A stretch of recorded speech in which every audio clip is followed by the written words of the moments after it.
Ammas Afrikaan seenaadha malee siyaasa miti. Mas tu siyaasa keessa durumaan. Akka caalu jechoota faarse bulaa walitti maceet muuziqaatti jijjiiree fidee akka muuziqaatti nu gabaasa jechuudha. Akkam jirtu kabajamtoota hordoftoota kiyyaa viidiyoo biraatiin walitti deemnee jirra. Viidiyoon guyyaa har'aa Soonaa Taakkalee sirba Soonaa Taakkaleetiin wal qabatee waan hedduutu jedhamaa jira, waan hedduutu dubbatamaa jira. Namoonni tokko yaada irratti kennanii jiru, waan biraatiin wal qabsiisanii jiru. Innis waa'ee sirba isaa deebii kennee jira. Haga xumuraatitti nu faana tura. Namoonni yeroo jalqabaaf gara chaanaalii kanaatitti dhuftan YouTube isaa subscribe nu godhan dhaamsa keenya galatoo. Hundi keessanuu laayikii godhaa, yaada keessan yaada qabdan kamiyyuu haa ta'uti koomentii jalatti na barreessuu hin irraanfatinaa. Gara viidiyootitti. Boole ya boole Wantu karee ijoollee warra boole warra bulbulaa warra ganamaa warra baabiyyaa warra jaalalaa ya warra bulee warra booranaa warra baareentuu warra baagadaa warra Afrikaa ya warra boole ya warra boole ya warra boole warra boole warra boole ya warra boole tikoo taphannu muree. Sirba isaa warra boole jedhu kana akkuma hundi kennaayyuu beeknu sirba jaalatamaa fi uummata biratti fudhatama guddaa argateeru. Namoonni hedduu sirba isaa kana sirba siyaasaati jedhanii fudhatanii jiru. Siyaasaan wal qabsiisanii jiru. Ani garuu sirba kana akka sirba siyaasaatitti hin fudhadhu, sirba seenaati jedhee jira.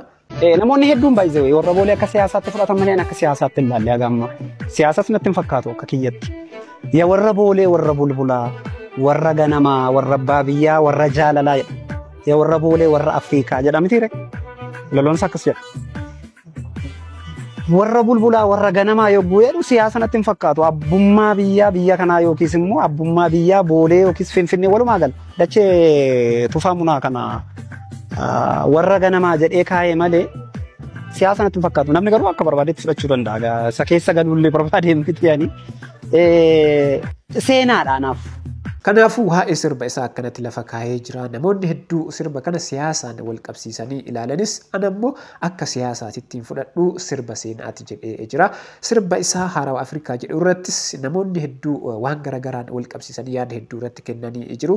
Innis waa'ee kana irratti deebii kennee jira, dubbatee jira. Mee sirba kana ilaallee walitti haa deebinu. Afrikaan warra kushii gargaara laganaa elii mootota warra nubiyaa.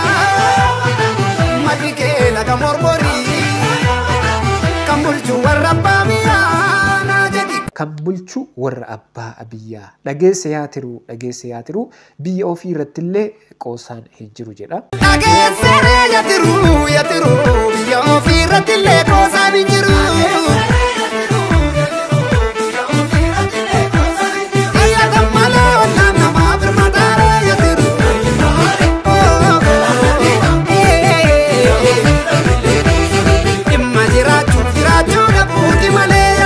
Waa'ee sirba kanaas dubbatee jira. Namoonni hedduu siyaasaan yookiin poolitikaadhaan wal qabsiisanii dubbatanis inni waa'ee sirba kanaa maal jedhame? Ammas Afrikaan seenaadha malee siyaasa miti.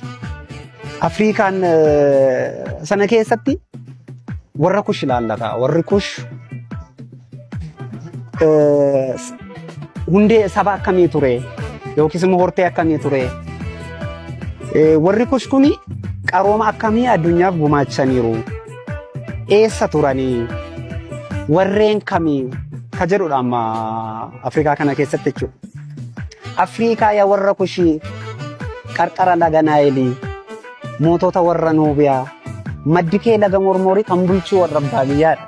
Sirba isaa lamaan kanniinu jechuudha. Sirba Afrikaa jedhu sirba dhiheenna kana hojjetee fi sirba isaa sirba duraa warra boolee jedhus namoonni sirba siyaasaati jedhanii dubbatu. Angaruu sirbi lamaan kunniinu sirba siyaasaa natti hin fakkaatu, sirba seenaati jedhee deebii irratti kennee jira. Namoonni tokko sirboota isaa kanneen lamaan jechuudha akkamitti poolitikaadhaan yookiin siyaasaan walitti fidanii akkamitti akka ilaalan haa ilaallume.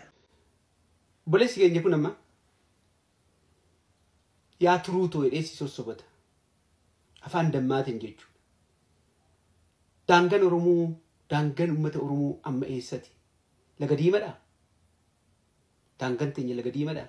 Bilisummaan teenya laga diimaa keessa jirti.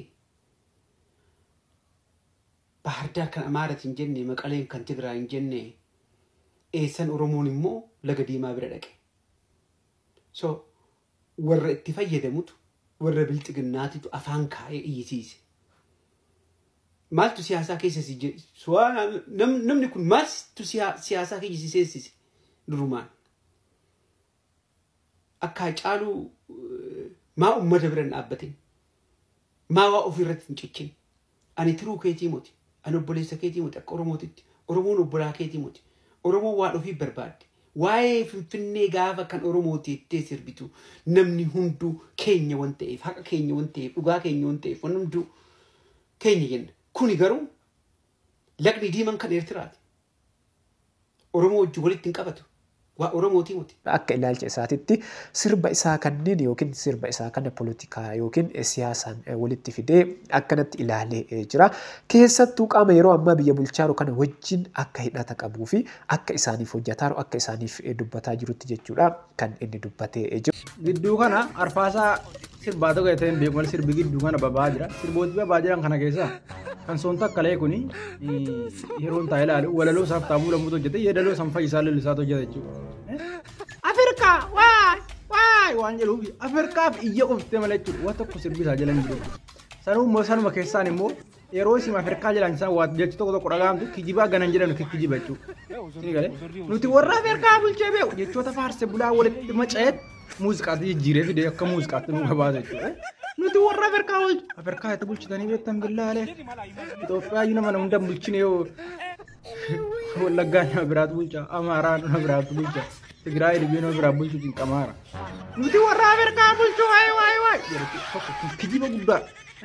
Eegale ammas muuziqaa isaa keessatti maal jedha beektani?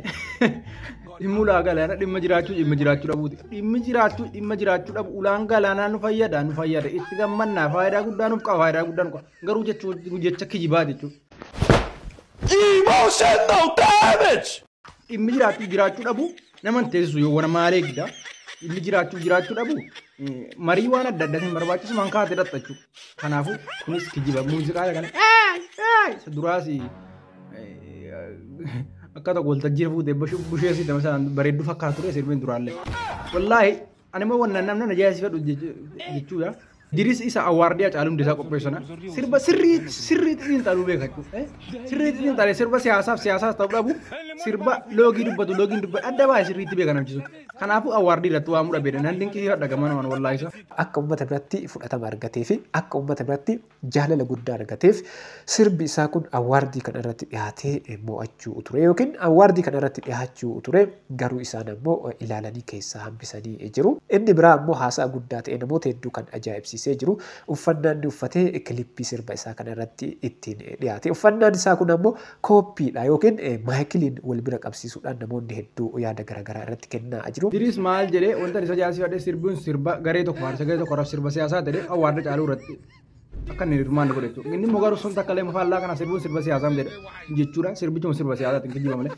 Sirba saba tokko harasee saba tokko faarsudha jechuudha. Saba tokko guddisuudha. Inni kan biraan immoo sirba Oromoo jedhee uffannaan uffatee dhufe kaleessa shaantaan argatee dhufe. Sirba kana jechootuma faarsa bulaa qoftee walitti qabatee macaatee fide malee. Namoonni kunneen sirba isaa kana siyaasaan walitti fidanii jechuudha. Poolitikaan walitti fidanii yaada irratti kennanii jiru wal qabsiisanii sirba poolitikaati sirba siyaasaati jedhanii jiru. Inni ammoo sirba siyaasaati miti sirba seenaati jedhee deebii irratti kennee jira. Isin ammoo mee isin ammoo maal jettu yaada keessan koomentii jalatti naa barreessaa. Viidiyoon guyyaa har'aa kana fakkaata. Yaada keessan yaada qabdan kamiyyuu koomentii jalatti naa barreessu hin irraanfatinaa. Laayikii godhaa, sheer godhaa. Ana wajjin viidiyoo itti aanuun wal agarraa. Hangasitti yeroo gaarii.